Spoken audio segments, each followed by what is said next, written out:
You ready? Let's go. 2 Minute Daily Devo for Wednesday, January 19th.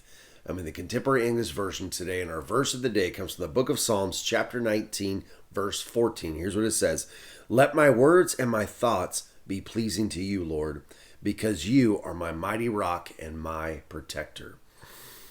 This is another psalm from David, and as we've talked about many times, David was a worshiper. If you read the entire psalm, he starts out just by worshiping God and telling God how amazing and how awesome that he is. And then he goes into talking about how he wants God to help keep him from sin. If you go through the rest of it, you'll see here that he says, forgive me when I sin without knowing it. Don't let me do wrong on purpose, Lord. And then he goes into our verse of the day, let my words and my thoughts be pleasing to you. This is a great cry of David's heart, and it should be the cry of our hearts. That, we want to make sure that our words and our thoughts are pleasing to God. I've talked about this many times before to my youth and other people, that every sin that you've ever committed started with a thought.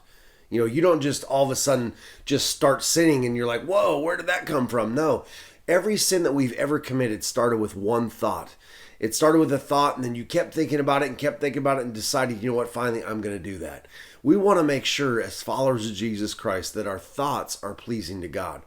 And we want to make sure, as David says, that our words are pleasing to God. What are you saying? It's important what comes out of your mouth. The Bible says this, that out of the heart, the mouth speaks. So deep inside of our hearts and our minds, that's where we want to make sure that we're pure and we're right before God, because that's what can get us into trouble. Out of our hearts and our minds, we want to make sure that everything that comes out of those is pure before the Lord. And here's why. Because you are my mighty rock and my protector.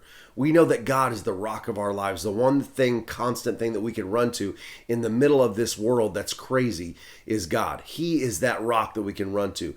And he's the one that's going to protect us from any and all sin and anything that tries to come against us. God is our protector. So I want to encourage you today as you head out in the world. Let's make sure that we control our thoughts and our hearts. Make sure that those are pure and right before God. Let's ask God to help us. We don't have to do it on our own, because God is our protector and our mighty rock. All right, that's it, guys. I'll talk to you tomorrow.